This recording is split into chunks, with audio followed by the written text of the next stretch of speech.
All praises to Yahweh, Ba'ashem Yahweh Shai, Ba'ashem Makar Kwadash. Double honors to the apostles and the elders of Great Millstone, and Shalom to the elect to the nation of Israel. This is going to be a lesson going into the new covenant, but I'm going to go into a different perspective of the new covenant than what I would normally talk about, because it's a clear sign that we're not under the new covenant. So what this lesson is going to be about, which you'll see by the time I write the title anyway, is that once we're under, there'll be no need for teaching when the new covenant is active, or when the new covenant is fulfilled, right? There'll be no need for teaching once we're under the new covenant, or something along those lines.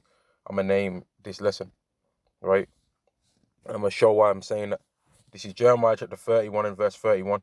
Behold, the days come, saith Yahweh, that I will make a new covenant with the house of Israel and with the house of Judah, not according to the covenant that I made with their fathers in the day that I took them by the hand to bring them out of the land. Let me read it again. Verse 32.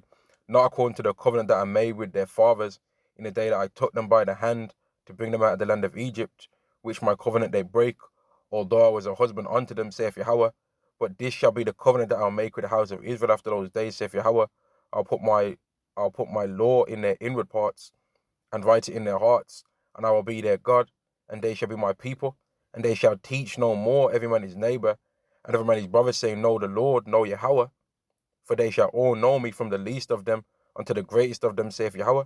For I will forgive their iniquity, and I will remember their sin no more. So what that's letting you know, right, is that when the new covenant is active, there's not going to be a need for an Israelite to teach another Israelite anymore, right? There's not going to be a need for teaching the scriptures to Israelites anymore.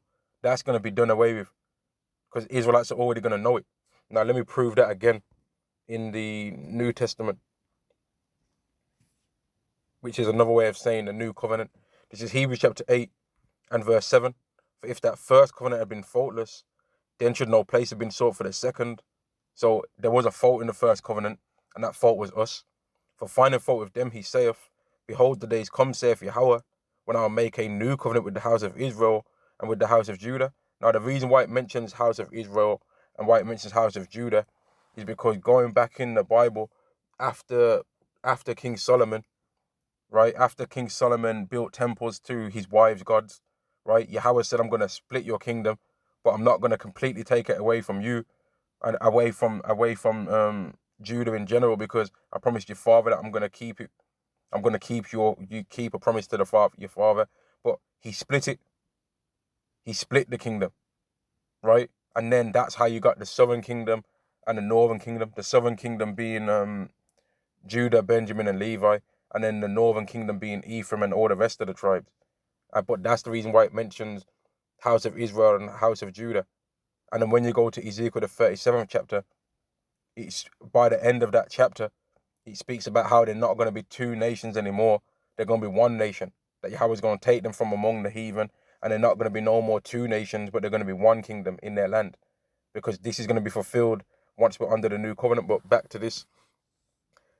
Hebrews chapter 8 and verse 8, for finding fault with them, because the fault was with us, right? Because we had a stiff neck, and our necks were rigid and stiff, and we had flaws built within us that needed to be overcome through Yahweh circumcising our minds and circumcising our hearts, right? For finding fault with them, he saith, Behold, the days come, saith Yahweh, when I will make a new covenant with the house of Israel and with the house of Judah, not according to the covenant that I made with their fathers in the day when I took them by the hand to lead them out of the land of Egypt, because they continued not in my covenant and regarded them not, saith Yahweh. For this is the covenant that I make with the house of Israel after those days, saith Yahweh. I'll put my laws into their mind and write them in their hearts, and I will be to them a power, and they shall be to me a people, and they shall not teach every man his neighbor and every man his brother, saying, Know Yahweh, for all shall know me, from the least to the greatest. So teaching Israelites is going to be done away with under the new covenant. There's not going to be a need for no Israelites to tell another Israelite that he's going off. There's not going to be a need for another Israelite to tell another Israelite to repent.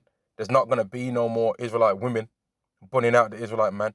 And there's not going to be any more the Israelite man bunning out the Israelite woman. But as it stands for right now, though, that's necessary, because people need to repent, including myself and everybody else that needs to repent too, man. As it stands right now, we're not perfected, right? Yahweh Shai was the firstborn among many brethren, and we're waiting to also be born into that way that he's been born, that celestial spiritual being that he's got. The scriptures say, as we have had the earthly image, so we shall also have the spiritual image, right? And that's in 1 Corinthians the 15th chapter.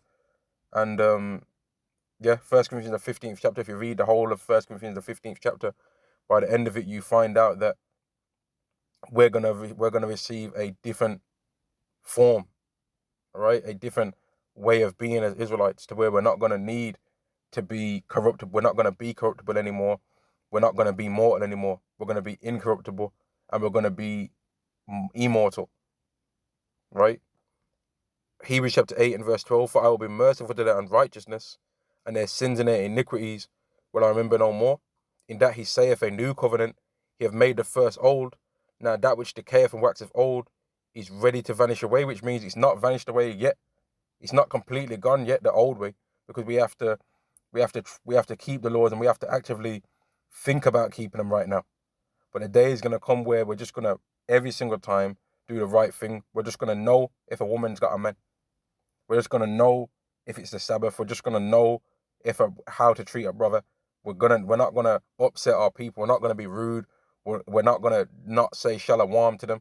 We're going to be respectful. We're going to give them their space if they need their space. You know what I mean? We're going to be righteous to Israel. We're not going to steal from our own people. We're not going to backstab our own people. We're not going to tail bear. We're not going to covet. We're not going to forget to keep the Day of Atonement. We're not going to forget when it's the Passover. We're not going to need the apostles and the elders to let us know when the new moon's coming in so that we can keep the Sabbath properly. We're not going to make mistakes on the Sabbath. We're not going to cook if it's the Sabbath. We're not going to shave our beard off to try a new style. There's not going to have to be another Israelite to be like glorifying in his fringes. Because even if he was to not have fringes on, which we're going to wear fringes in the kingdom, but I'm just making his point, even if he was to not have the fringes on in the kingdom, he's still going to be keeping all the laws perfectly, which is the real thing to do. That's what matters more, right? We're not going to have to tell an Israelite that he's supposed to be circumcised, and being circumcised right now isn't everything. It doesn't matter now, because what really matters is to be following after Yahweh's laws and be following ultimately after righteousness and to be in the right mindset, right? We're not going to have to tell another Israelite any of these things in the kingdom. Every single thing that an Israelite does, he's going to be righteous all the time in the kingdom. There's never going to be any time where an Israelite has to tell another Israelite anything ever, right? We might tell another Israelite where there's a special island that's got some special crystals or something like that on there. You know what I mean? Another Israelite might call up another Israelite brother and say, oh, I know that this particular herb only grows on your part of the land on this earth. So can we trade? They might call each other up for that. They might call each other up for a party that's being thrown or something like that. But they're not gonna have to tell another Israelite, you know that you need to stop sinning, right? You're going off, brother. They're not gonna be saying that. There's not gonna be a need for another Israelite to teach another Israelite in the kingdom, right? Now, I've said all of that so that I can say this part as well. There is gonna be a need for us to teach the heathens, right? In the kingdom. There is going to be a need for us to teach the heathens in the kingdom. And in the kingdom, we're going to be in the right state to be able to teach the heathen. Because right now, as it stands right now, even if we was to take over these other nations, how we are right now, we'd be trying to tell them to keep the laws. But guess what? We wouldn't even be keeping them properly ourselves.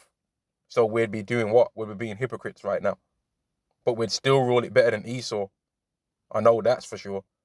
But we need to be changed properly. We need to be changed and perfected before we can properly even be worthy to rule the earth. And we also need to be changed and be perfected so that prophecy of our kingdom being, you know what, let me read that first. We need to be changed first, right? So that our kingdom that we receive then, to where the kingdom never gets passed from one person to another, so that part can be fulfilled. That's the reason why we need to be perfected, man. Daniel chapter 2 and verse 44. And in the days of these kings shall the power of heaven set up a kingdom, which shall never be destroyed, and the kingdom shall not be left to other people, but it shall break in pieces and consume all these kingdoms, and it shall stand forever. So in order for our kingdom that we're going to receive from Yahweh to stand forever, we need to be perfected, right? We need to be changed. We need to be under the new covenant, and we need to not have to even worry about teaching each other anymore, because our whole focus needs to be on watching these heathens and making sure that they ain't messing up the Lord's earth, Yahweh's earth. Whereas in the old kingdoms that we had to be spending too much time watching each other going off, and Yahweh had to be raising up prophets to be telling the Israelites stop being wicked, right? That's what a lot of the time of the Israelites were spent doing in the times past. But in the future to come, we ain't going to be having to spend 1 second telling another Israelite, fix up. There ain't going to be no time spent doing that in the kingdom. All the time's going to be spent telling the heathen, I wouldn't do that if I was you. But if you do it, something's coming for you. That's what it's going to be in the kingdom. Let me read it again. Daniel chapter 2 and verse 44. And in the days of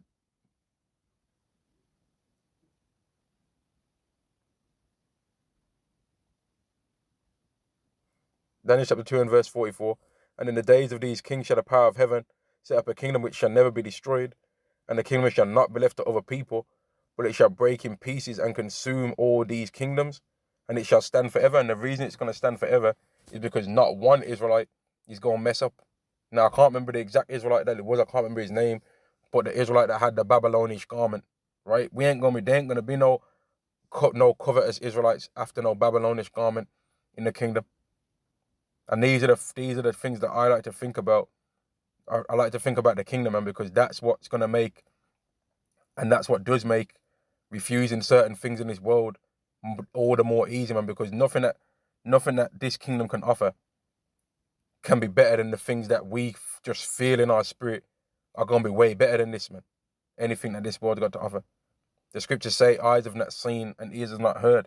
So there's nothing in this world right now that we can even see an example of, like what it's going to be in the kingdom, because eyes haven't even seen the things that we're going to receive. So you might say, oh, this person, he's living it up, but eyes haven't seen what we're going to receive if we're those people. Now I want to check this as well, because I think in Daniel 7 it also mentions about how the kingdom's going to be forever. But let me just see. I'm trying to see if it mentions how the kingdom's going to be forever and it's never going to be given to nobody else. Yeah, here we go. This is Daniel chapter 7 and verse 27. And the kingdom and dominion and the greatness of the kingdom under the whole heaven shall be given to the people of the saints of the Most High, whose kingdom is an everlasting kingdom, and all dominions shall serve and obey him. So the kingdom to come for the Israelites ain't never going to fall, ain't never going to stumble. Now, let me get another scripture on this. Now, I didn't mean to go into these things, but it wasn't my plan to, but it still all fits anyway, man. It's all to the point of how beautiful the new covenant's going to be, and going into how there's not going to be a need for Israelites to teach Israelites once we're under the new covenant. This is Sirach chapter 10 and verse 8, or Ecclesiasticus chapter 10 and verse 8. Because of unrighteous dealings, injuries, and riches got by deceit, the kingdom is translated from one people to another. And the reason why our kingdom as Israelites got translated from one people to another, right, was because we was doing unrighteous dealings, injuries, and riches got by deceit amongst each other. It wasn't even necessarily because we was doing it to the heathen, because there's different ways how we're allowed to treat heathens under our laws, right, under Yahweh's laws that he's made for how we deal with things. It was because of how wicked we was doing amongst each other. But the way how these heathens have lost their kingdom and how Esau's losing his kingdom is especially because of how he's been wicked towards us. Right? Now, this is Sirach chapter 10 and verse 4. The power of the earth is in the hand of the Lord, and in due time he will set over it one that is profitable, and that one is Yahweh Shai. But through Yahweh Shai receiving the kingdom, us, the Israelites, are going to receive the kingdom because we're going to be joint heirs. Now, let me go to the book of Acts, the first chapter, and go in and show where the disciples are saying, is it now that we're going to receive the kingdom? This is Acts chapter 1 and verse 6. When they therefore were come together, they asked of him, saying, Lord, wilt thou at this time restore again the kingdom to Israel. So it was always known that the kingdom was going to get restored to the Israelites eventually. And I already read about in Daniel's about that happening from 2 different chapters, right? I already read about that. And I'm going to go to the Isaiah now, the 2nd chapter, because I was going to read this a second ago. But the reason why I'm going to it now is because I said earlier, and I showed it in the scriptures, that according to Jeremiah 31 and Hebrews, the 8th chapter, that Salakia, that we're not going to have to teach each other the laws in the kingdom or anything about how to follow God in the kingdom, but we are going to have to be teaching these heathens how to do things in the kingdom. So our responsibilities are not going to be to watch over each other anymore, right? Because we're already going to know that we're doing the right thing. Even our children that we have are going to be born doing the right things forever. So we're not going to have stress worrying about, man, I got to watch my son, because if he goes off and be wicked, he might end up getting destroyed, or he might end up getting stoned. Or I got to watch my wife, because she might commit adultery on me, and then she's going to have to get stoned. Or I got to watch myself, because if I commit adultery, then I'm going to get stoned. We ain't going to have to do that in the kingdom. We're just going to have to watch over these heathens and make sure that they follow the God's laws so that they don't destroy the earth that was made for our sakes. Let me prove it. This is Isaiah 22 and verse 2. And it shall come to pass in the last days that the mountain of Yahweh's house shall be established in the top of the mountains, and shall be exalted above the hills, and all nations shall flow unto it. Now, what that's basically saying, that's another way of saying this, what I'm going to read right now. This is Deuteronomy chapter 28 and verse 1. And it shall come to pass, if thou shalt hearken diligently unto the voice of Yahweh thy power, to observe and to do all his commandments which I command thee this day, that Yahweh thy power will set thee on high above all nations of the earth. That's basically saying exactly the same thing, but using different wording, right? Let me read this again. So when it's saying mountain, it's basically another way of saying the nations, right? Isaiah 2 and verse 2. And it shall come to pass in the last days that the mountain of Yahweh's house, right, that the nation of Yahweh's house shall be established in the top of the mountains, in the top of the mountains, in the top of the other nations, and shall be exalted above the hills, above all the other nations, and all nations shall flow unto it. So all the other nations, all the other mountains, all the other hills, right, they're going to flow onto the Israelites, because they're going to see, like it said in Deuteronomy 4, which I think I read it. I'll read it again just in case I didn't. This is Deuteronomy chapter 4 and verse 5. Behold, I have taught you statutes and judgments, even as Yahweh my power commanded me, that ye should do so in the land whither ye go to possess it. Keep therefore and do them, for this is your wisdom and your understanding in the sight of the nations, which shall hear all these statutes and say, surely this great nation is a wise and understanding people. And how are they going to hear these statutes and hear these judgments? They're going to hear it when we're in charge and when we're telling them the right way how to do things. Because once Yahweh Shai comes to this earth and he breaks down Esau and destroys them, everyone's gonna be like, man, what the hell happened there? They're gonna know. They're gonna know that Yahweh exists, and they're gonna see that we're the people that's been set up from the beginning of time to rule the earth. They're gonna know that we're the people that are supposed to be in charge. They ain't gonna be trying to fight against us to try and be like, nah, they ain't supposed to rule. They're gonna hear the statutes that we've got, and they're always gonna be continually desiring to do these things, because they're gonna see how beautiful it's made us. Because right now our nation has got some beauty in it, right? Because the scriptures let it be known that you know what? Let me read it. Let me read it, man. The scripture says it better than I ever could. This is Sirach chapter 10 and verse 30. The poor man is honored for his skill, right? So these other nations, they see that we've got skill. They can't deny that we've got skill in things.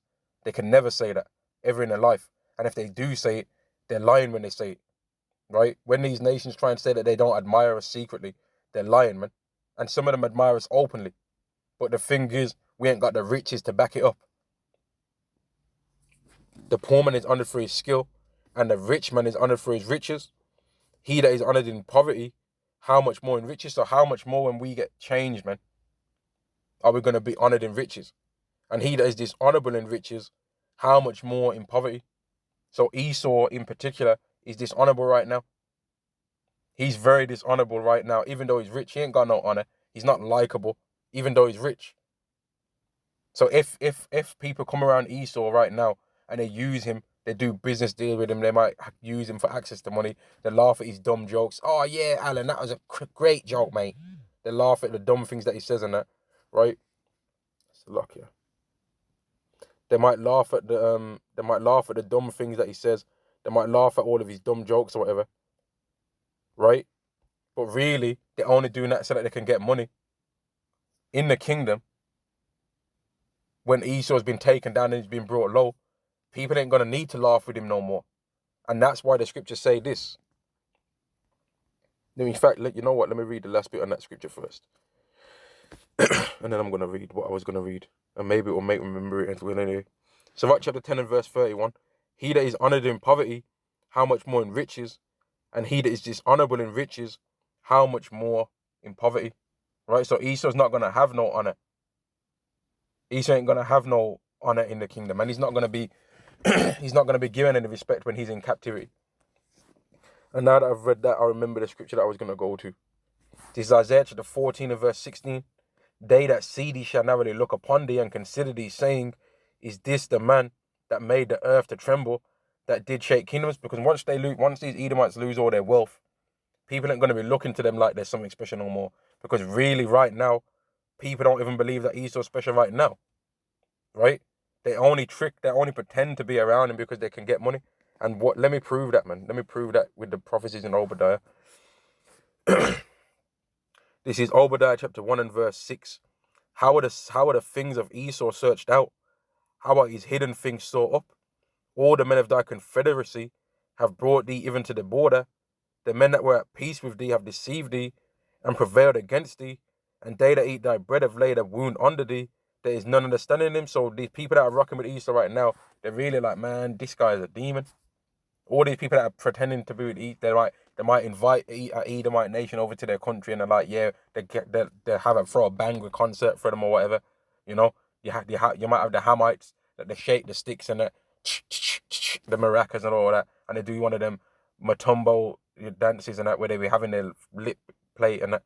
They might do all of that for Esau. They might have Theresa May come over there doing their stiff as hell dance moves, right?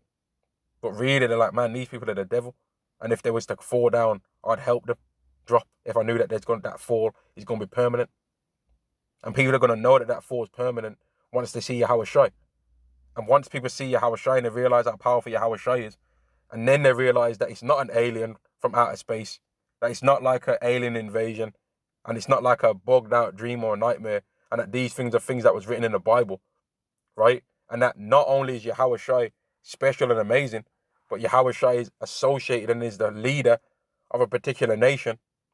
Us, the Israelites, the Negroes, Latinos, and Native Americans, what are people going to say? What are they going to be able to say then? Absolutely nothing, right? Now let me go back to Deuteronomy 4, and then I'm going to go to Isaiah after that. This is Deuteronomy chapter 4 and verse 5. Behold, I have taught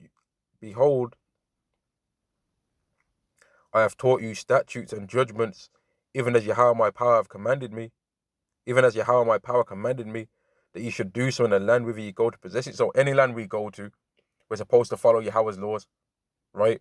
That's going to include in those times where Yahweh's going to show us other things that he's made. These are going to be the rules there too, which shows how heavy these laws are, because it says the land whither you go to possess it. So whatever land Yahweh is going to ever give us to possess, these are going to be the rules that govern those lands, man. And that's heavy, man. If people believe that, that's heavy.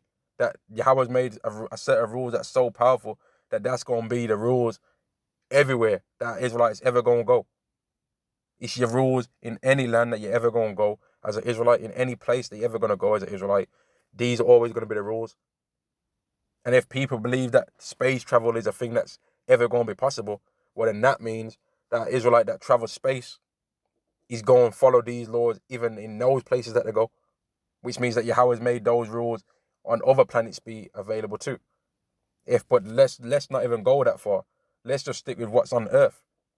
That means that forever, for infinity, that these laws and this way is going to be perfect for the whole of the rest of the world ever, and always has been perfect. This way has never not been the right way to live. It's been every other way that people have tried that's been wicked and that's led to destruction of the earth. So we had the answers all along, but refused it. This is Deuteronomy chapter 4 and verse 6. Keep therefore and do them, for this is your wisdom and your understanding in the sight of the nations, which shall hear all these statutes and say, surely this great nation is a wise and understanding people. For what nation is there so great who have Yahweh so nigh unto them, as Yahweh our power is in all things that we call upon him for? And what nation is there so great to have statutes and judgments so righteous as all this law, which I set before you this day? So as it stands right now, people might read the laws about how to get a wife in Deuteronomy, the 22nd chapter, and they might say, man, that's wicked. But in the kingdom, they're going to be like, man, wow, these judgments and these statutes are righteous. They're going to hear about this. They're going to hear about don't eat pork, and they're not going to scoff at that.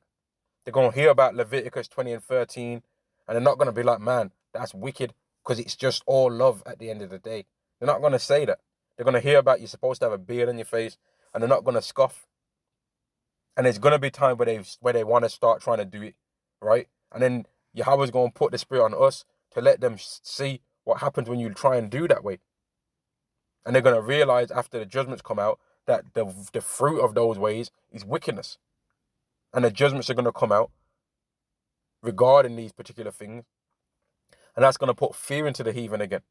Because like I said before, our role as Israelites is going to be to govern the world and be the leaders of the world, man.